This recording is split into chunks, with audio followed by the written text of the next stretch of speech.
आज आपके सामने प्रस्तुत करने जा रही हूँ प्रियम जानी द्वारा लिखित हिंदी नाटक दिग्दर्शक, जिसकी अवधि है लगभग 45 मिनट। और आप सभी से अनुरोध है, नम्र निवेदन है कि अपने मोबाइल फोन या तो साइलेंट पे कर दें या स्विच ऑफ कर दें। जब बात खत्म हो जाए तो बता दीजिएगा, तभी नाटक स्टार्ट करें।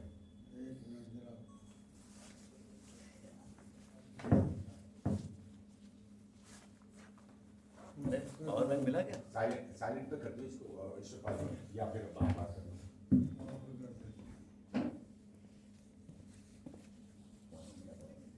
ठीक है, करने रेडी।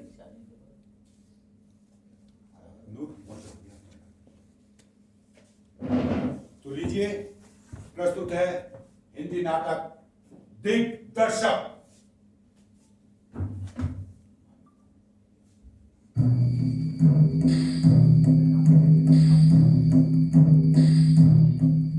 ये मेरा धनुष है, अश्वत्थामा का धनुष, जिस पर खुद द्रोण ने प्रतिज्ञा चढ़ाई थी।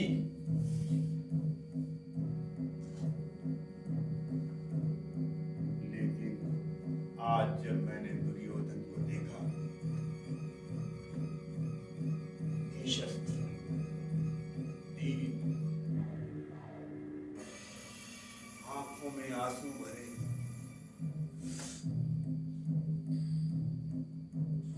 मरोड़ दिया अपने धनुष को, कुचल दिया।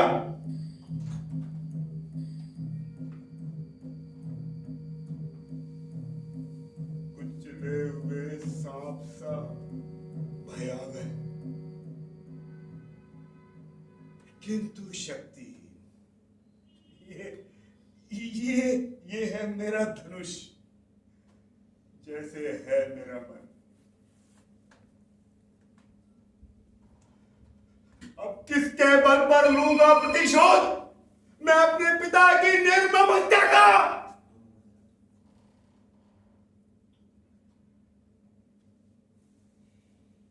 इस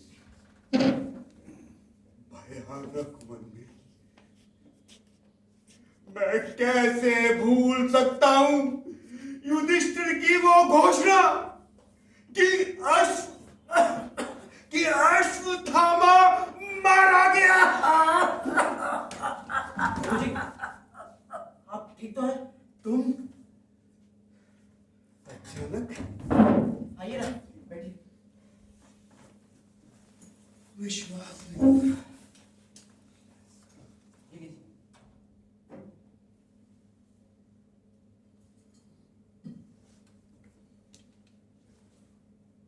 कैसे हो? मैं बिल्कुल ठीक। और आप? इस पुराने मन जैसा, दूर से सना, बिल्कुल सुना। तुम सामने बैठे थे? हाँ, बस आपको परफॉर्म करते हुए देखना चाहता था। तो फिर क्या देखना? कि मैं कितना कमजोर हो गया हूँ। नहीं गुरुजी, बल्कि देखा कि कितना कुछ सीखना बाकी अभी आपसे। आप हर शाम यही बताते हैं? मेरा बस चलता तो मैं पूरा दिन यहाँ रहता था, पर क्या करूं, काम काज इतने हैं। सवेरे मंदार मेरा पोता है, उसे स्कूल छोड़ने जाना पड़ता है। वापस आकर मैं विजय के लिए खाना बनाता हूँ। साफ सफाई में दोपहरी हो जाती है। 12 बजे मंदार को स्कूल से लेकर आता हूँ। सारी दोपहरी उसको होमवर्क कराने में चली जाती है। शाम को उसका ट्यूशन होता है। उसको ट्यूशन पर छोड़कर मैं सीधे यहाँ चला आता हूँ। 8:30 बजे उसका ट्यूशन खत्म होता है। 6:30 से 8:30 सांसें तो 24 घंटे लेता हूँ, पर जीता 2 ही घंटे। उससे बाद आपको परफॉर्म करते हुए देखा है, पर मेरे मन में अभी भी वही सवाल है, आप जो भी कैरेक्टर निभाते हैं उसमें इतनी डेप्थ कहाँ से लाते हैं?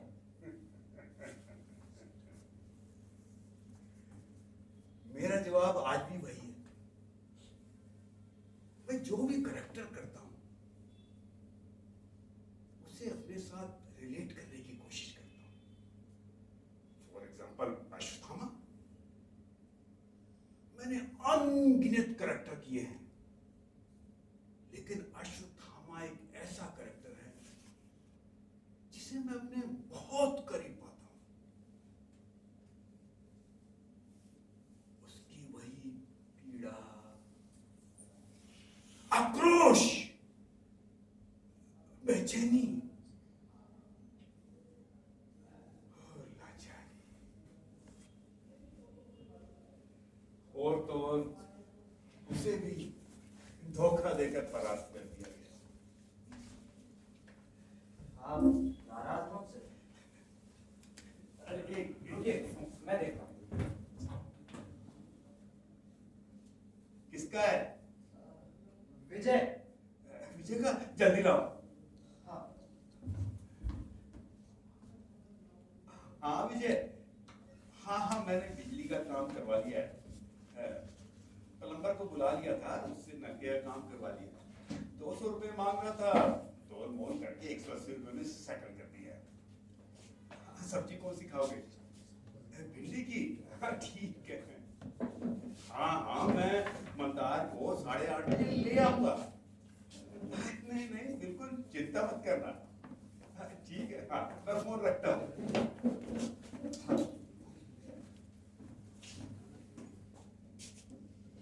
कमाल है, ये नाटक आपने अभी तक संभाल कर रखे हैं। ये कहना बेहतर होगा कि नाटकों ने मुझे संभाल कर रखा है। पता नहीं मेरा क्या होता है। तुगलक, आफत में जान।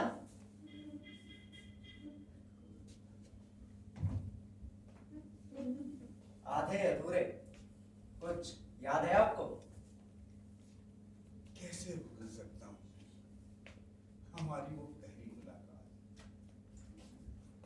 जब गांव का एक नौसिखिया लड़का, जिसे कुछ आता जाता कुछ नहीं था, घमंड बहुत था, वो सीधा मेरे पास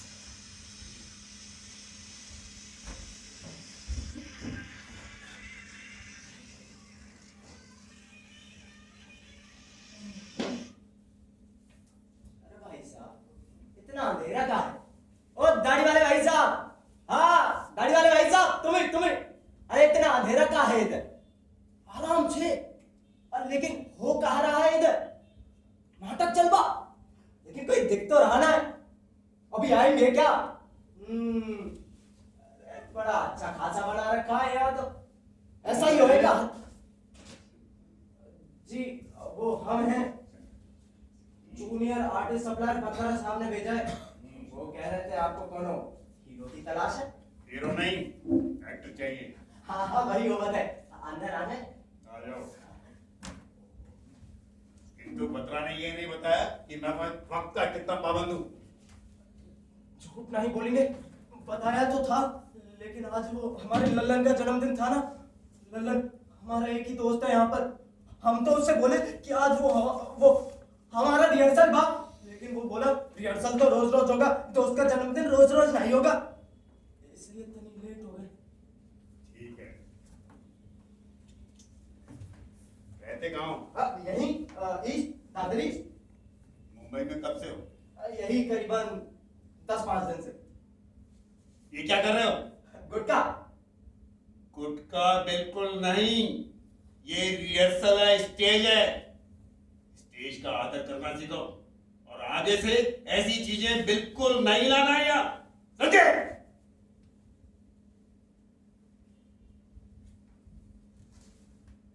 कभी नाटक वगैरह किया है? बचपन में अरे रामलीला में बानर सेना में बानर का रोल किया था। बोलो सियापति रामचंद्र की जय। जाहिर है तुम फिल्मों में हीरो बनने आए हो, तुम नाटक से तुम्हें क्या मिलेगा? अरे नाटक वाटक से हमें कहाँ मिलेगा, हम भी यही कहते हैं। ये नाटक वाटक सब छोटी चीज बा, पर वो बत्रा साहब बोले कि नाटक से बहुत कुछ सीखने को मिला। और वो बत्रा साहब एक और बात बोले, नाटक वो क्या कहते हैं, फिल्मों में डायरेक्ट एंट्री है इनसे, लेकिन वो सटिया बुढ़ा सटिया गया है, उसे ही ना मालूम कि अपन पर सब आवत है। सब कुछ आता है। हाँ सब आवत है। क्या बात है, लो पढ़ो। कॉन्ट्रैक्ट है ना, अल्लाह ये पेन दीजिए, अभी साइन करके दें। नाटक की स्क्रिप्ट है जो तुम नीचे बैठकर पढ़ोगे। और हाँ, आवाज ऊंची रखना, ये थिएटर है, तुम्हारा सिनेमा नहीं।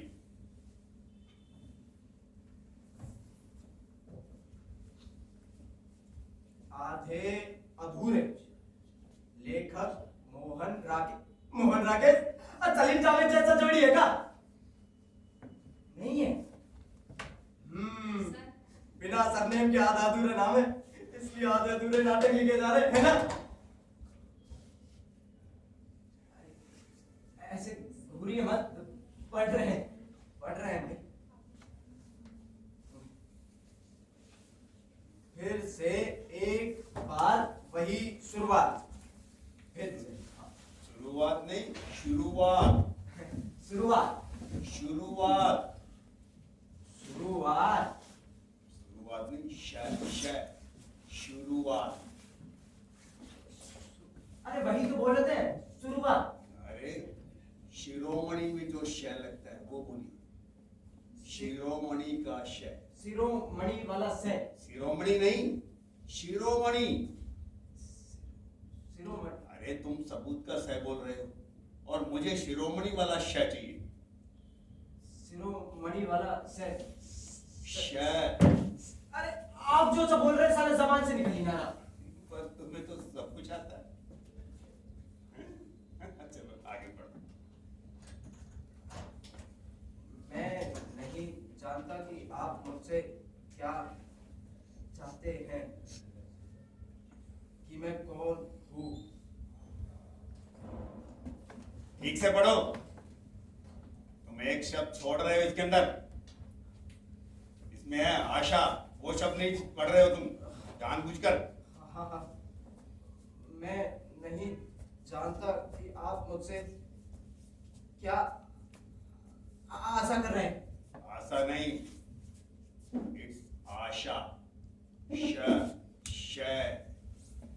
समझ रहे हो ना? दोबारा वही गलती कर रहे हो, समझे? आशा। स नहीं, श। तुम्हें तो सब कुछ आता है ना, सब कुछ आता है। तो बोलो, श बोलो। सा। स और श में फर्क पता नहीं। चला मुरारी हीरो बनने। चलो आगे बढ़ो। मैं नहीं जानता कि आप। क्या हुआ, इतना धीमे क्यों हो गए? जोर से बोलो। मैं नहीं जानता कि आप मुझसे क्या आशा कर रहे हैं, कि मैं कौन हूँ। हूँ नहीं, हूँ। ध्यान से देखो, है के ऊपर बिंदी होगी और नेजल साउंड आएगा। मैं नहीं जानता कि आप मुझसे क्या आशा कर रहे अरे हैं। क्या हुआ, पसीने क्यों छूट रहे हैं? आवाज इतनी धीमी क्यों हो गई? क्या हुआ? अरे तुम्हें तो सब कुछ आता है ना, जोर से बोलो। मैं नहीं जानता कि आप मुझसे क्या आशा कर रहे हैं। एक सेकंड। ये इतनी जोर से क्यों बोल रहे हो? मंत्र सप्त। मंत्र सब। हाँ। वो कहावत है। अरे क्यों मजाक कर रहे हो? तुम्हें तो सब कुछ आता है ना। हाँ, हमें कछु नहीं आवत। क्या बोला, सुनाई नहीं दिया? हमें नहीं आवत, हमें कछु नहीं आवत। ठीक है, माफ करना, मैं तुम्हारी बेइज्जती नहीं करना चाहता था। मैं तुम्हें सिर्फ इतना बताना चाहता था कि अगर घमंड की चादर ओढ़े रहोगे तो इसी भ्रम में जीते रहोगे। ठीक है, चल कर दिखाओ। चल कर? हाँ। ये क्या कर रहे हो तुम? देखो एक बात याद रखना, थिएटर में चाल किरदार के हिसाब से होती है। किरदार अलग,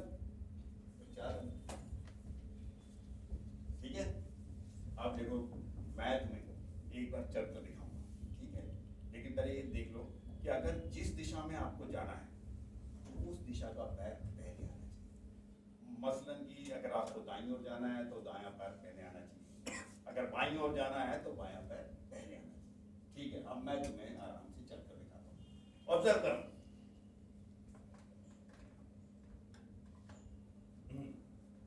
चलो, एक मिनट, मैं तुमको ये तो बताना ही भूल गया कि थिएटर के अंदर आई लेवल बहुत इंपॉर्टेंट होता है। देखो, जब भी चल रहे हो, जब भी बात करनी तो आप अपने आई लेवल से करें। ये जो तुम नीचे देख कर चल रहे थे ना, तो थिएटर में ना तो नीचे देखना है ना ऊपर देखना है, हमेशा अपने आई लेवल। और जब भी ऑडियंस से बात करनी है तो उनके साथ आई कांटेक्ट बनाना, आंखों में आंखें डालकर बात करना, समझे? ठीक है, बैठो। हाँ। बोलो श। स नहीं, श। नहीं स।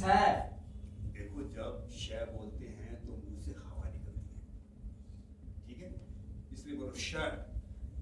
स श। स श। श। वेरी गुड, बहुत अच्छे। अब पूरा वाक्य बोलो। फिर से एक बार वही शुरुआत। वेरी गुड, बहुत अच्छे, कीप इट अप।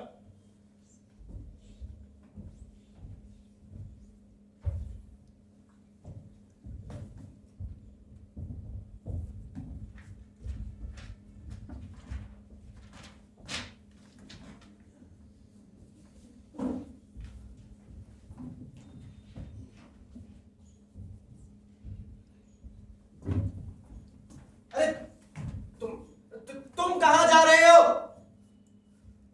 तुम कहां जा रहे हो? तुम कहां जा रहे हो? मैं तुम्हारे बिना नहीं जी सकूंगा। अरे ये क्या कर रहे हो? माना कि तुम्हारी आवाज आखिरी रो तक जानी चाहिए, लेकिन जिस तरह से तुम चिल्ला रहे हो उस हिसाब से तो ये पहली रो वालों के कान के पर्दे फट जाएंगे। देखो, अभिनय में दो चीजें बहुत जरूरी होती हैं, एक वेरिएशन और दूसरा है वॉइस मॉड्यूलेशन। अगर एक ही सुर में डायलॉग्स बोलते रहोगे तो ऑडियंस बिल्कुल बोर हो जाएगी, इसलिए वेरिएशन देना सीखो। देखो, मैं तुम्हें बताता हूँ कि किसी एक डायलॉग को हम किस तरह से बोल सकते हैं। बोलो कि डायलॉग बोलो। कहां जा रहे हो? कहां जा रहे हो? कहां जा रहे हो? कहां जा रहे हो? अरे कहां जा रहे हो? तो हम कितनी तरीके से जो है एक ही डायलॉग को बोल सकते हैं, ठीक है? और दूसरी चीज है वॉइस मॉड्यूलेशन। थिएटर हमेशा गले का खेल नहीं है, पेट का। पेट से आवाज निकलती है। नहीं समझ आया? लंबा गहरा सांस लो और डायलॉग बोलो। कहां जा रहे हो? वेरी गुड, बहुत अच्छे, वेरी गुड, वेल डन। आज तक जो कुछ भी सीखा है ना गुरुजी, सिर्फ आपकी बदौलत। नहीं, ये सिर्फ तुम्हारी मेहनत और लगन का नतीजा है। नहीं गुरुजी, ये सिर्फ मेरी मेहनत नहीं, आपकी भी। अरे खैर, छोड़ो उस बात को। देखो, आज जब शाम को आओगे तो आषाढ़ का एक दिन की स्क्रिप्ट लेते आना। मैं तुम्हें कालिदास का कैरेक्टर दे रहा हूँ। कालिदास? हाँ। लेकिन इतना मुश्किल किरदार हमसे हो पाएगा?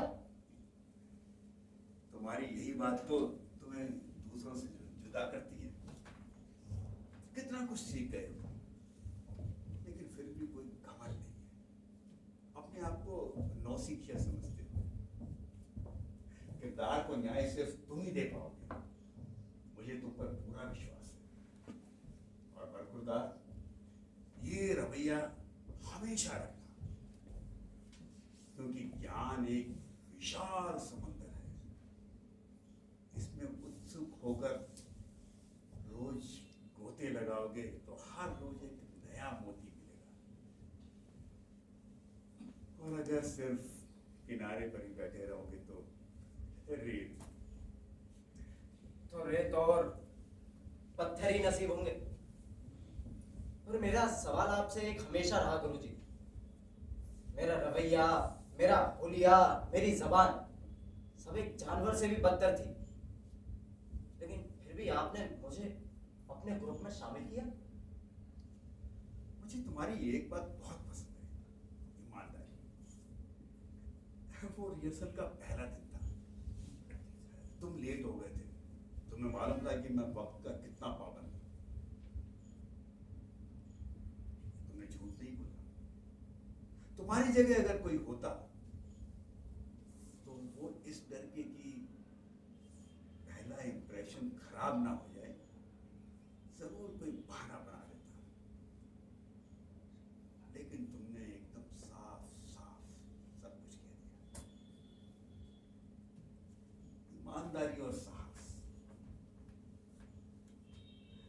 कलाकार अगर इमारत है तो ईमानदारी और साहस उस इमारत के दो ऐसे स्तंभ हैं जिनके बिना इमारत तिनकों की तरफ बिखर जाती है। आप मेरी फिल्में देखते हैं। आप अभी नाराज हैं मुझसे, आखिर कब तक नाराज रहेंगे? क्या तेरी दी, हर रोज छाता लेकर आता था, एक बूंद बारिश की नहीं होती थी। आज छाता नहीं लाया तो झमाझम बारिश हो रही। कितना अच्छा होता अगर आदमी और मौसम बोलकर बदल देता। मुझे नहीं लगता मैंने जो कुछ भी उस दिन कहा था या किया था वो गलत किया था। तुम जब भी झूठ बोलते थे ना तो अपनी नाक ऐसे सहलाते थे। मैं सच कह रहा हूँ। I don't regret my decision. Good, very good. आप अब भी नाराज हैं मुझसे। अरे भाई ऐसी कोई बात नहीं, कोई बात नहीं है। गुरुजी, आप जब भी झूठ बोलते थे ना तो अपनी आईब्रो खुजाते थे। ऐसी कोई बात नहीं है भाई। जैसे हम एक दूसरे से झूठ बोल रहे हैं, एक दूसरे को अंधेरे में ढकेल रहे हो, लेकिन आज तो मैं सच्चाई जानकर ही रहूंगा। और जब तक यहां से नहीं जाऊंगा जब तक आप मुझे सच बता नहीं देते। सुना आपने?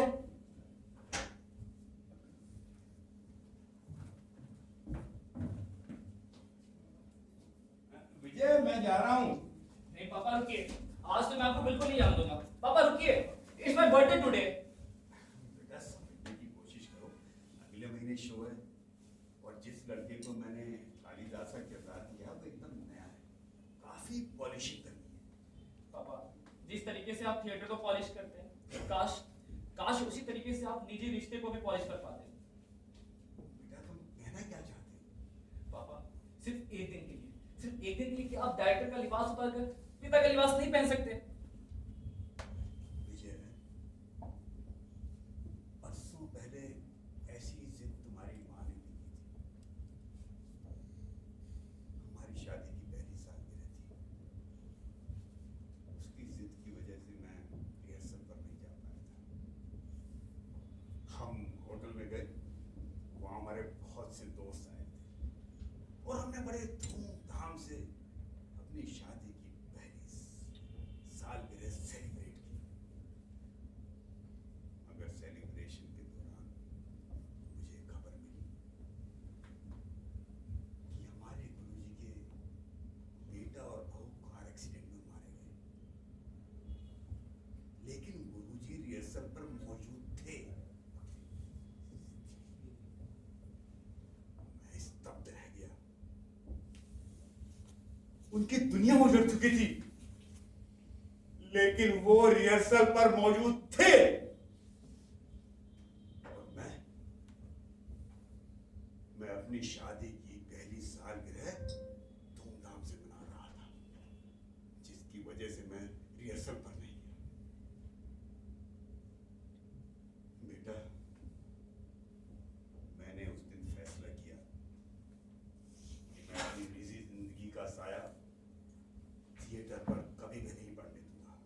पापा, आपकी निजी जिंदगी का साया थिएटर पर तो नहीं पड़ता, पर थिएटर का साया आपकी निजी जिंदगी पर जरूर पड़ता है। बेटा समझने की कोशिश करो तुम। सारे बच्चे नए हैं, अगर मैं लापरवाह हो गया तो उन पर क्या असर पड़ेगा, उन्हें क्या सबक मिलेगा? और यही सबक वो अपनी आने वाली पीढ़ी को देंगे और आने वाली पीढ़ी अपनी आने वाली पीढ़ी को देगी। यही सब चलता रहा तो फिर थिएटर का भविष्य तो कभी भी सुनहरा नहीं हो पाएगा। आपको थिएटर की भविष्य की पड़ी है, पर यहाँ यहाँ अपने बेटे के वर्तमान की जरा भी नहीं पड़ी पापा आपको। बेटा, अंग्रेजी में एक कहावत है,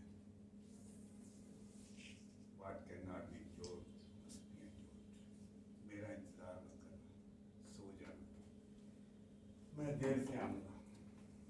पापा, अंग्रेजी में एक और कहावत है, बेटर लेट देन नेवर। लौट आइए पापा, पापा लौट आइए, लौट आइए।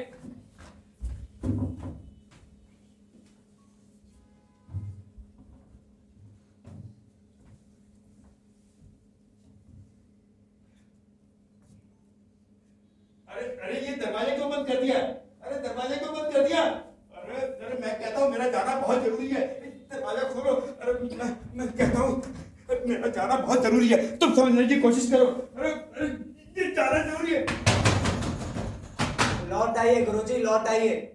वहां जाने से कोई फायदा नहीं। मैंने अपने बॉडीगार्ड से पहले ही कह दिया था वो बाहर से ताला लगा दे, और जब तक ना खोले, जब तक मैं इशारा नहीं कर देता। लौट आइए गुरुजी, लौट आइए। ये तुम क्या कर रहे हो? तुम मुझे इस तरह से कैद नहीं कर सकते, बिल्कुल भी कैद नहीं कर सकते हो। ये तुम्हारा कैसा पागलपन है? अरे मैं तुमसे बोल रहा हूँ, तुम सुन रहे हो क्या? ये दरवाजा खोल रहा हूँ, मैं कहता हूँ दरवाजा खोल रहा हूँ, जल्दी। पागलपन? 2 मिनट में आपका दिमाग फटने लगा, और जो 10 साल से मैं कैद हूँ, जंजीर बनकर जकड़ रखा है सवाल है। आखिर आखिर ऐसा कौन सा गुनाह कर दिया मैंने जो आप मुझसे इतना खफा हैं? रहने दीजिए गुरुजी, रहने दीजिए। वैसे इस वक्त हम दोनों कैद हैं। आपकी कैद जिस्मानी है तो मेरी दिमागी, और ये दिमागी कैद बहुत खतरनाक होती है। जिस्मानी कैद में तो आप एक काल कोठरी में बंद रहते हैं, लेकिन दिमागी कैद में तो ये दुनिया ही काल कोठरी बन जाती है। कहीं सुकून नहीं मिलता। आप मुझे रिहा कर दीजिए, मैं आपको रिहा कर दूंगा गुरुजी, प्लीज गुरुजी प्लीज। अरे तुम समझने की कोशिश करो, मुझे मंदार को ट्यूशन से लेके जाना होगा।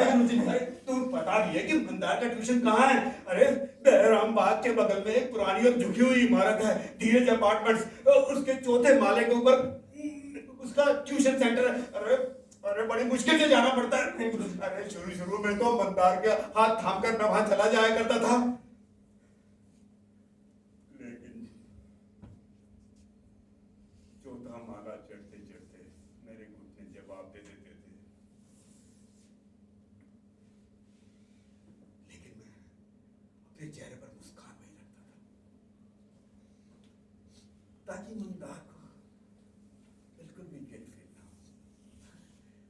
लेकिन मंदार सब भाप जाता था। कहते हैं ना, जो रुदन सुनाई और दिखाई नहीं देती, वो सामने वाले के हृदय को स्पर्श कर जाती है। मंदार को भी कर गई।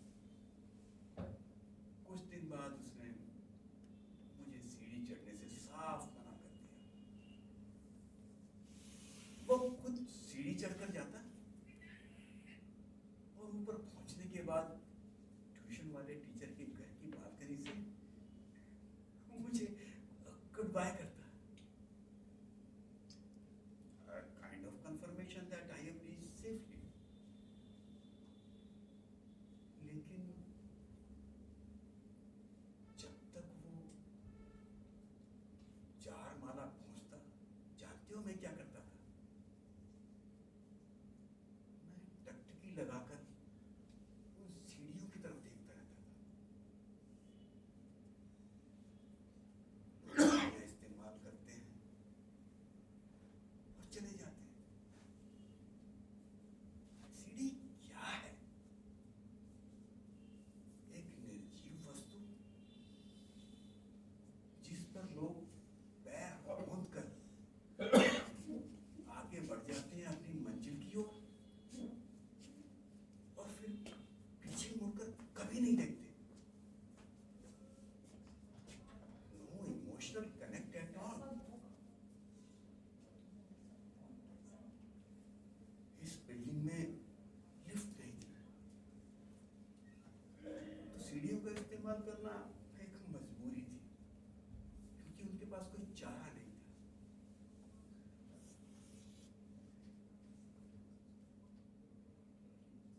और ये सब सोचने के बाद मेरे जहन में एक तस्वीर आती है, और वो तस्वीर तुम्हारी है। तुमने थिएटर को सीढ़ी की तरह इस्तेमाल किया, क्योंकि तुम्हारे पास कोई चारा ही नहीं था, कोई जरिया नहीं था।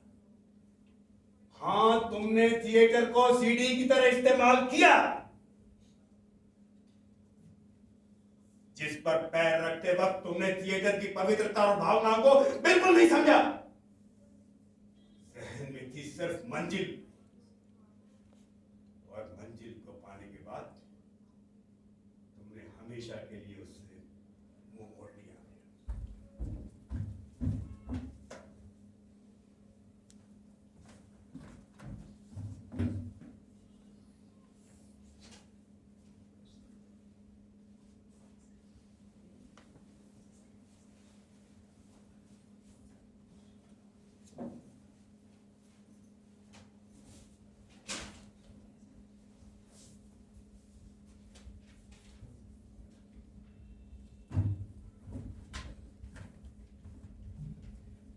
मुंह मोड़ लिया तारा शिकोह ने हमसे। मैंने कहा था ना वो काफिर निकलेगा, लेकिन ये औरंगजेब अभी हार नहीं मानेगा। ये क्या कर रहे हो तुम? हैं? ना डायलॉग डिलीवरी है, ना कोई मूवमेंट है, ना इमोशंस हैं, कुछ भी तो नहीं है। ध्यान कहाँ है तुम्हारा? मैं थिएटर छोड़ना चाहता हूँ। थिएटर छोड़ना चाहता हूँ? थिएटर क्या कोई बगीचा है? जब मन किया आ गए और जब मन किया छोड़कर चले गए? अरे थिएटर की तुलना मिलिट्री एस्टेब्लिशमेंट से की गई है, क्योंकि इसके लिए समर्पण, निस्वार्थता और बलिदान की आवश्यकता होती है। मैंने आपके साथ कोई कॉन्ट्रैक्ट साइन नहीं किया जो आप मुझे जबरदस्ती रोक सके।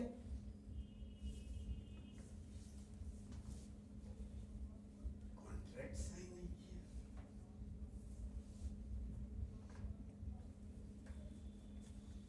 ये भाषा तो तुम्हारी नहीं हो सकती। किसने उकसाया तुम्हें? अरे मैं क्या कोई खिलौना हूं जो कोई चाबी भरे और नाचने लगूं? एक दिन ये कायाकल्प कैसे हो सकती है? कल तक तो तुम अरे तो कौन सा आसमान टूट पड़ेगा आप पर अगर आपका एक मजदूर कम हो जाए तो? मजदूर? हाँ, हम आपके मजदूर ही तो हैं जो आपकी महत्वाकांक्षाओं का बोझ उठाते उठाते दब चुके हैं।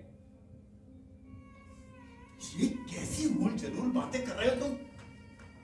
ये बातें फूल जलूल तो लगेंगे ये गुरुजी आपको, क्योंकि आपके कानों को सिर्फ चापलूसी की आदत है। गुरुजी आप महान हैं, महान बाय फुट। देखो, मैं तुम्हारी रग रग से वाकिफ हूं। ये अल्फाज तुम्हारे नहीं हो सकते। जरूर किसी ने तुम्हें भड़काया है।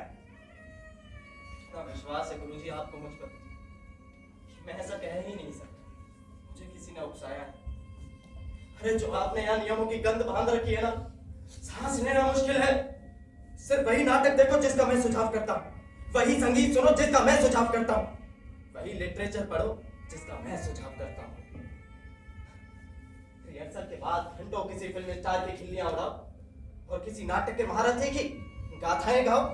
तंग आ चुका हूं इन सारी चीजों से मैं।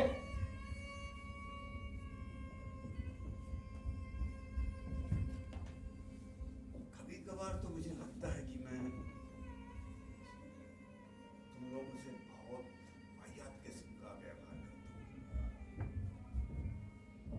और एक बात कहूँ, कभी कभी सोचता भी हूँ मैं तुम्हें बांध कर क्यों रखता हूँ, लेकिन फिर सोचता हूँ मैं तुम्हें खुला कैसे छोड़ दूं, क्योंकि मैंने अपनी जिंदगी का आधा हिस्सा गलतियां करने और उनको सुधारने में लगाया है। हमें भी तो गलतियां करने दीजिए। अरे एहसास तो हो कि ये गलतियां हैं। अच्छा बुरा सही गलत अपने अनुभवों से सीखता है आदमी। हाँ, घर से पैसे चुरा कर बंबई आए, 5 साल दारू और कोकेन में बर्बाद किए, शादीशुदा होने के बावजूद भी दूसरी शादी की, उसके बाद भी आपने फकीरी अपनाई। अरे मैं नहीं सह सकता। और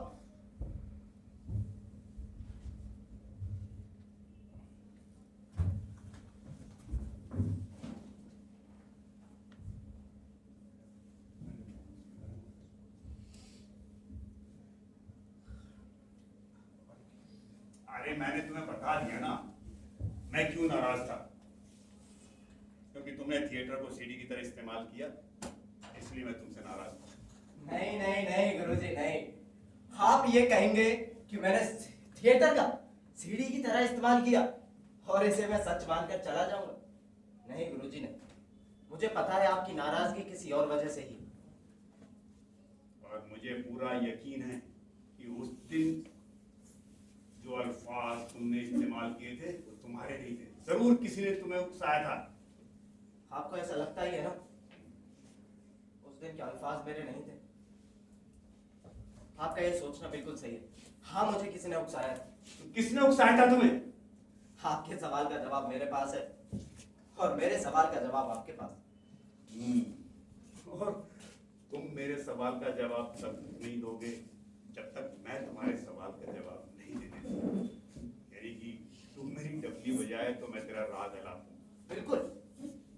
You scratch my back and I will scratch yours. Sounds more sophisticated.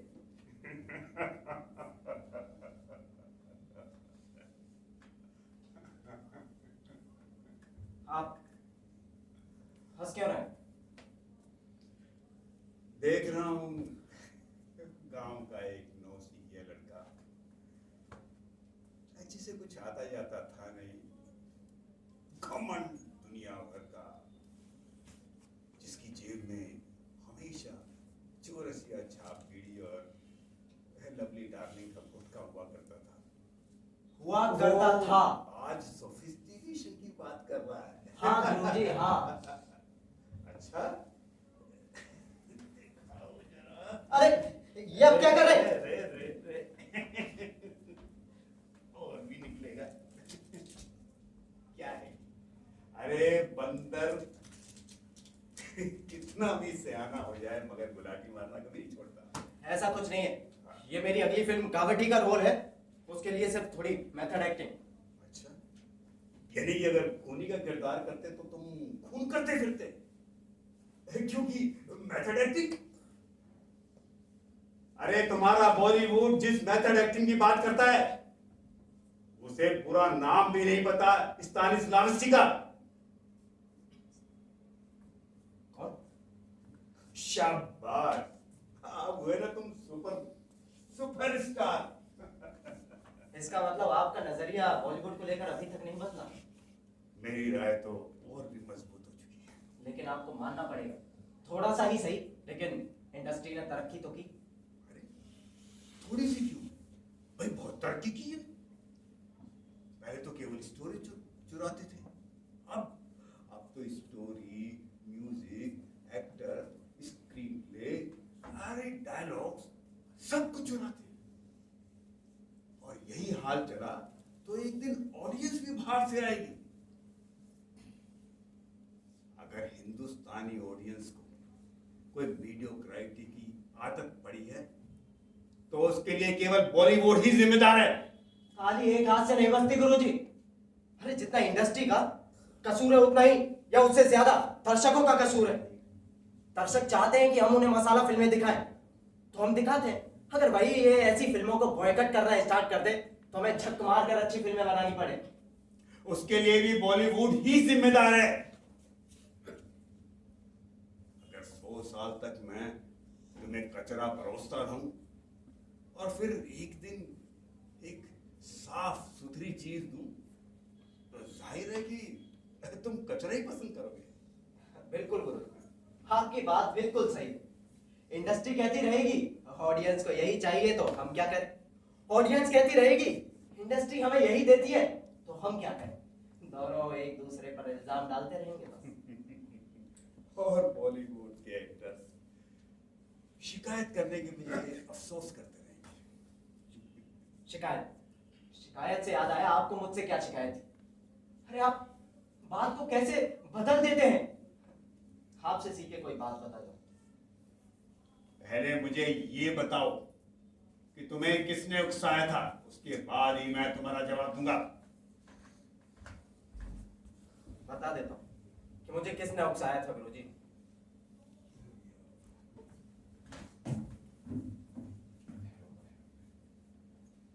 मेरी बात मानो मेरे भाई, प्लीज मेरी बात मान लो।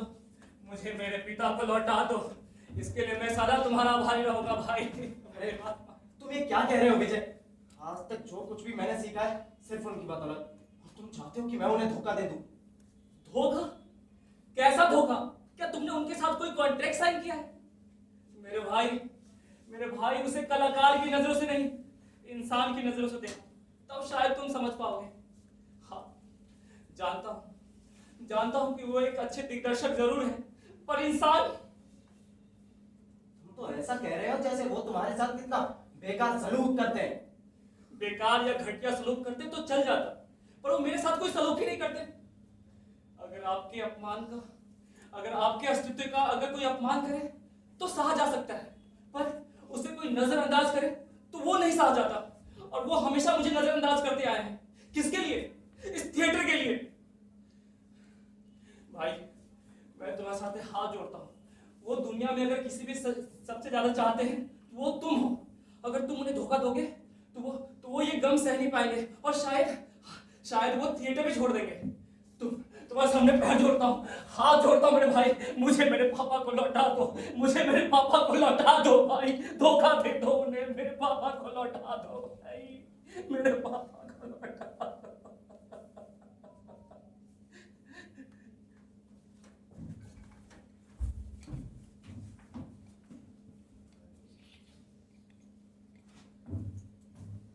मैंने आपके सवाल का जवाब दे दिया गुरुजी, अब आप मेरे सवाल का जवाब दे दीजिए।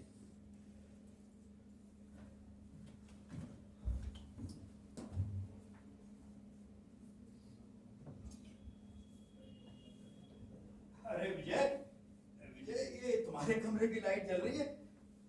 हाँ पापा। हाँ। आज तो मुझे नींद कैसे आ सकती है अभी? पापा, आज ना एक्साइटमेंट है, आज तो मुझे बहुत एक्साइटमेंट है। आपको मालूम भी तो है ही, कल मेरा एडमिशन है, वो भी केएल स्कूल में, जो कि महाराष्ट्र का one of the best engineering college में से एक है। पापा मैं जानता हूँ, वो तो वैसे भी पुणे में है, मैं हर वीकेंड आपसे मिलने आ जाया करूंगा।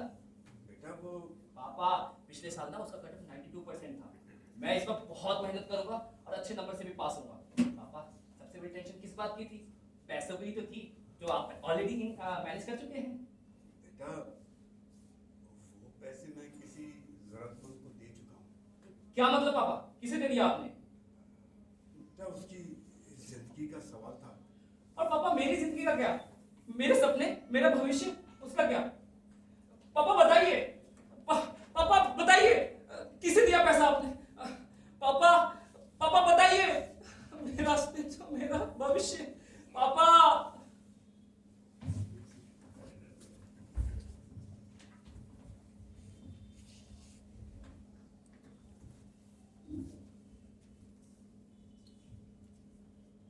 गांव में तुम्हारे पिताजी बीमार थे, इलाज के लिए उन्हें पैसे की सख्त जरूरत थी। उधर विजय के एडमिशन की डेट निकली जा रही थी। मैंने बिना कुछ सोचे समझे वो पैसे तुम्हें दे दिए। मैं तुमसे इसलिए नाराज था कि उसके बावजूद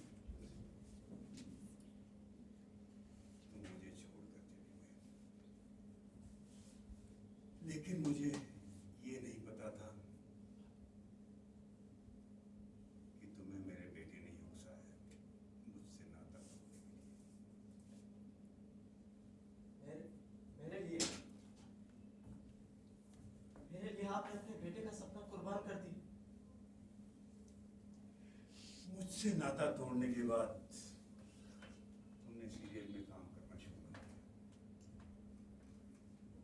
और धीरे धीरे स्टार हो गए। तुम्हारी इस कामयाबी से मेरे बाकी के बच्चों को बहुत प्रेरणा मिली और एक एक करके वो सब मुझको छोड़कर चले गए। मुझे माफ कर दीजिए गुरुजी, मुझे माफ कर दीजिए। माफी तो मुझे माननी चाहिए। जानते हो मैंने तुम्हारी मदद क्यों की?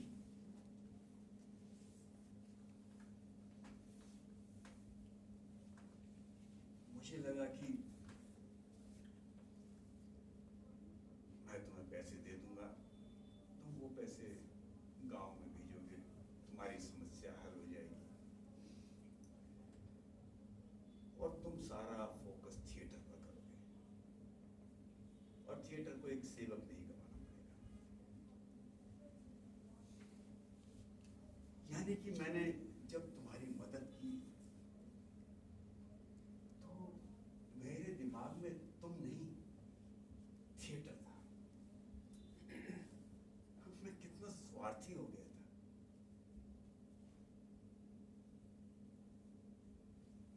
अगर आज मैं, तुम और विजय इस मोड़ पर खड़े हैं तो उसका जिम्मेदार सिर्फ और सिर्फ मेरा स्वार्थ है। अगर मैं विजय को समय देता तो शायद ये नौबत ही ना आती। अगर मैं विजय के सपनों की बलि नहीं चढ़ाता तो भी शायद ये नौबत ना आती।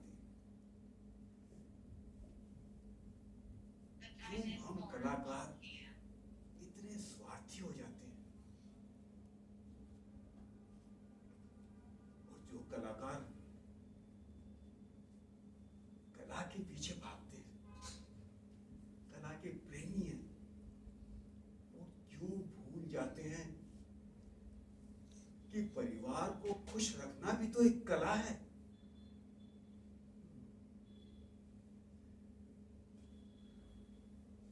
आज सबसे पहले घर जाकर मैं विजय से माफी मांगूंगा। अब वो है ना, आप एक अच्छे दिग्दर्शक। तुम पूछते थे ना कि क्या मैं तुम्हारी फिल्में देखता हूँ? हाँ, हाँ, मैं तुम्हारी सारी फिल्में देखता हूँ। First day first show. I am proud of you. और तुम रियली सुपरस्टार हो। पूछो क्यों? क्यों? क्योंकि आज तुमने जो इस जगह को कैद बनाया ना, ये केवल सुपरस्टार ही कर सकता है। क्योंकि सुपरस्टार और जेल का अटूट नाता है। चलो दवाई करवाओ। अभी मंदार का ट्यूशन खत्म होने में थोड़ा समय बाकी। हाँ तब तक क्या करें? नाटक? मैं अभी स्क्रिप्ट ले आऊंगा। ठीक है, लेकर आओ।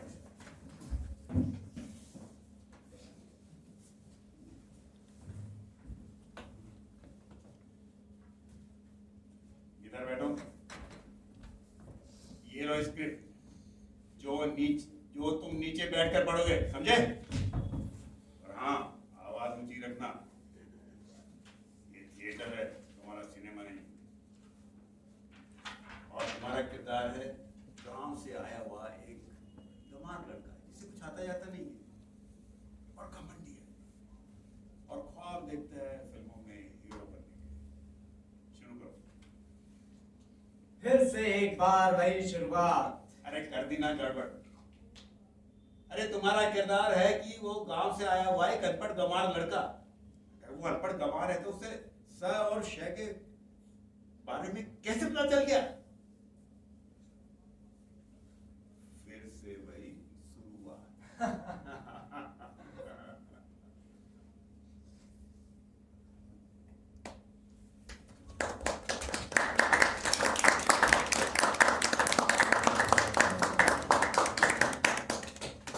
तो ये था हमारा नाटक दिग्दर्शक सभी कलाकार मंच पर आ जाएं। एक बार अपना अपना परिचय दें। मैं रविंद्रनाथ वत्स दिग्दर्शक के रूप में। मैं कौशल सुपरस्टार के तौर पर। मैं राजन कुमार डायरेक्टर के बेटे के रूप में। और इस नाटक के director Shri Ishwar Pal ji I P arts and culture society की तरफ से।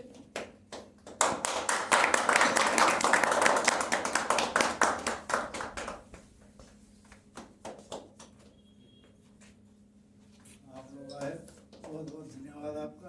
लाइट और मुझे म्यूजिक सारी मेहनत जो है इन कलाकारों की है। मैं तो एक थोड़ा सा गाइड करने वाला हूँ। लाइट पर थे श्री रमेश कपूरिया जी और म्यूजिक पर थे जी चक्रवर्ती।